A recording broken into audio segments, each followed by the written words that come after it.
is an accidental politician. Backed by an affluent business as opposed to a political legacy, Panda returned home after graduating in engineering and management from the University of Michigan to restructure the family mining business. Frustrated with the sluggish system, Jay decided to plunge into politics and be the change he wanted to see. Elected for the second term to the Rajya Sabha in 2006 from Orissa, Panda is a leader of the Biju Janata Dal. A member of the Parliamentary Standing Committee of Coal, Steel and Mines, Jay has been awarded the prestigious Bharata Smita National Award for Best Parliamentary Practices in 2008. Let me start by asking you what the key issues are going to be as far as election 09 are concerned. On CNBC, we think it's going to be the economy, but we could be far removed from what the reality really is. You know, we're faced with a global slowdown, a global recession, and India, things seem to be turning around just a tad at this point in time. But to your mind, what will be the key political issues? Well, you know, the economy is always important in every election. No matter how you spin it, there are still hundreds of millions of people whose very livelihoods and standard of living gets hugely dented when inflation goes up very high, like it had done over the past year or so. And although there has been some turnaround, I think there could be a sort of a backlash that continues from that. But I don't think it will be a single issue election. We have many local issues that go over and above the inflation and other economic issues, so I think it will be a variety of issues. Okay, a variety of issues, but let's talk about Orissa and, you know, the Naveen Patnaik government, and, you know, you've put out several reports from the World Bank and so on and so forth, which actually talk about the kind of growth that the state has seen.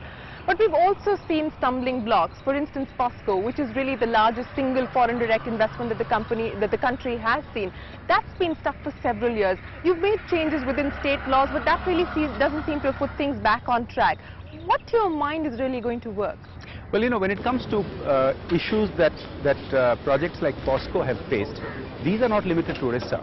These issues have to do with rehabilitation, and they are countrywide. Now, we have ourselves within Orissa made very major changes to the rehabilitation package laws, and we are hopeful that we will make good progress in the near future. But what you mentioned earlier on is actually critical. There is a historic shift taking place.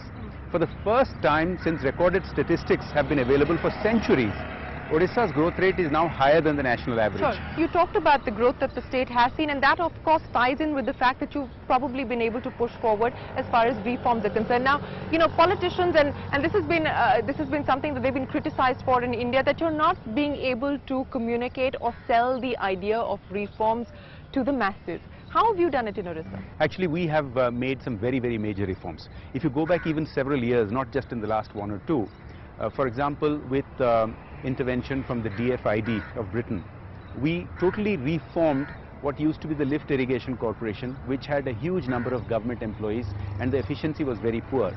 This has been replaced by Pani Panchayats, which has the involvement of the local residents in every village virtually throughout the state. And you can see that the efficiency in water management today is hugely better than before. But do they understand the merits of reform now? What's the sense that you get when you talk to people on the ground? Well, reform is never easy. Yeah. Because, you know, in a democracy like ours, the voters obviously want quick results. And none of these reforms are ever going to give quick results. This is why I think it's critical that a government and a leader have the kind of reputation that we have enjoyed in Orissa. Because without that credibility, without that popularity, without that track record, I don't think the voters and the people are going to trust you or entrust with you the reforms. You know, but we're talking about an era of coalition governments now. We saw what happened within the UPA while the left was part of the UPA in that sense at the center. You're possibly tying up with the left in some fashion in the third front now. What does that actually do in terms of an economic agenda? Because you don't really agree on many of the economic issues with the left. I mean, Sitaram Yechuri has publicly opposed POSCO's investment in Orissa. You know, the fact is, as a regional party, one of our primary goals is to ensure that our state and our region is not neglected. And this is where a regional party scores, by standing up for the rights of the people. Now, when it comes to the economic agenda, we are very centrist. And we have played a role in running a stable government in the center in the past. We have played the role of a responsible opposition in Delhi and a responsible government in Odisha for the past 5 years. Now, if you actually carefully analyze what the left has said about POSCO and the other projects, they have clarified repeatedly that they don't have fundamental objections. they have reservations about certain issues, and we are willing to address those issues. But in any case, what we are talking about today as far as the BJD is concerned is seat sharing arrangements with the left and NCP and a couple of other parties. But we expect to have a majority on our own. Okay, since we are talking alliances, I read somewhere and you said that alliances are all about winnability and seat sharing. While that might be the practical, real truth, it's not very inspiring, is it? Because, you know, it boils down to numbers. Does it not boil down to ideology? Does it not boil down to shared ideas? It doesn't seem to suggest that, does it? We are a centrist party, so we don't have to make any great stretch to find similarities of ideology with any of these parties that we are now talking about. The left is hardly centrist. No, that's the advantage that we have. Yeah. That we have the secular background of Biju Patnaik's legacy and Naveen Patnaik's credentials. But we also are an umbrella party at a state level. We have people that have come from all across the spectrum, and so we represent the broadest political thought process from our part of the country that we come from. So we don't find any great difficulty in trying to work out a common agenda. Okay, I'm going to ask you to take your BJD hat off and talk to me as a young parliamentarian, because you've also said India has the proclivity to resist change without regard to common sense until it becomes a compulsion, and that's the sad truth of our politics, isn't it? Does that frustrate you? Yes, it does. You see, I am not from a political family. I got involved in politics because I was frustrated with the system, and I got tired of just complaining about it. So yes, once inside the system, sometimes you have to have patience, because unless you convince a majority of members of parliament or members of the assembly, you cannot push your agenda forward. And that convincing, that consensus is what slows India down. But ultimately, I think that is also... But are you optimistic, Jay? Because increasingly a more and more fractured mandate, more and more parties trying to sort of, you know, vie with each other in terms of seat sharing. Are you optimistic that we are going to arrive at a consensus on any of these issues, whether it's economic reforms or even tackling terror? I think there are two sides to the coin. Now, a country as diverse as India, as large as India, it was never feasible to be run only from the diktat of Delhi, right, without any concern for people's feelings at the grassroots level. So this great rise of the regional parties is happening because people want it that way. And it's happening because the so-called national parties have neglected and let down the rest of India. Now, I think we have also had a demonstration over the past 15 years that coalitions can work. Now, particularly if you look at the Vajpayee period, he was able to build that consensus.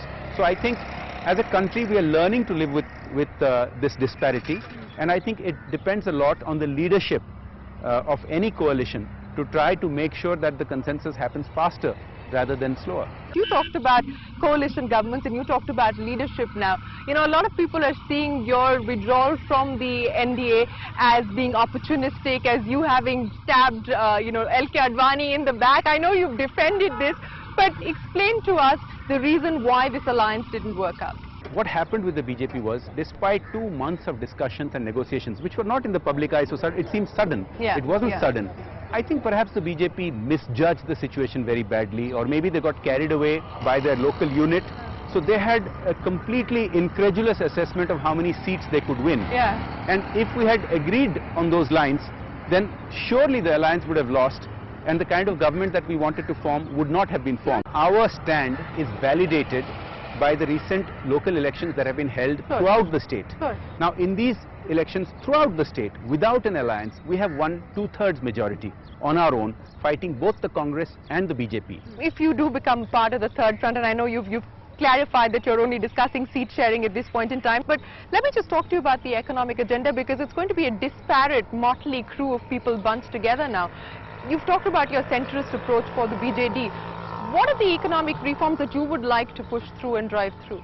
If you go back to 1996, it was a very disparate group. You have the UF government. If you remember, the media across the board described that disparate group's budget as a dream budget. Right. Okay. So I think it proves that even a disparate group can come together in the country's interest, provided that there is leadership, there is statesmanship.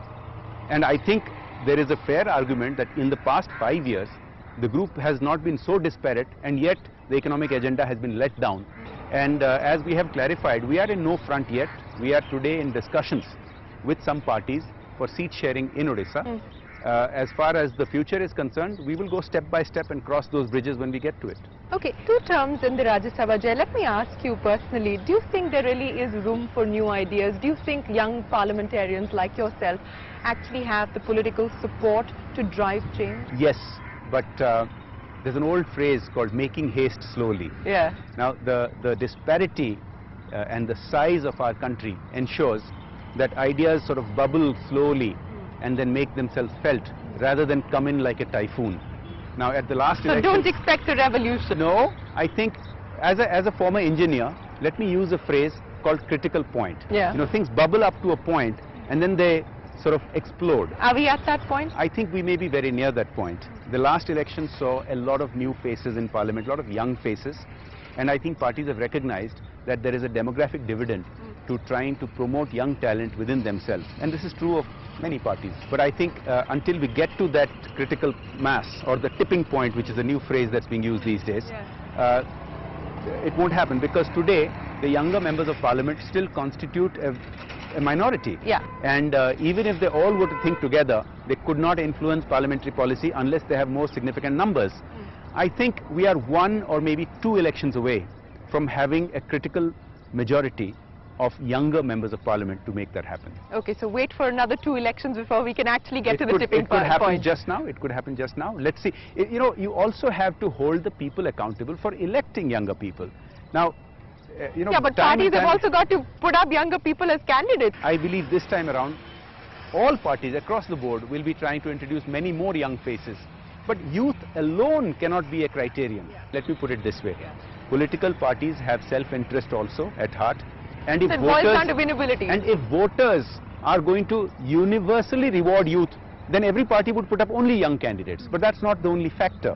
I think people look at credibility of the person. Yes, which is why Sheila Dikshit comes back term after term. Or Naveen Patnaik, who's come back term after term and is on a very good footing today. So it all depends on a mix of characteristics, and I think youth is a very potent part of that mix, but it can't be the only part. It can't be the only part. On that note, we'll take a quick commercial break. We'll be back with you. Keep watching Young Turks Election 09.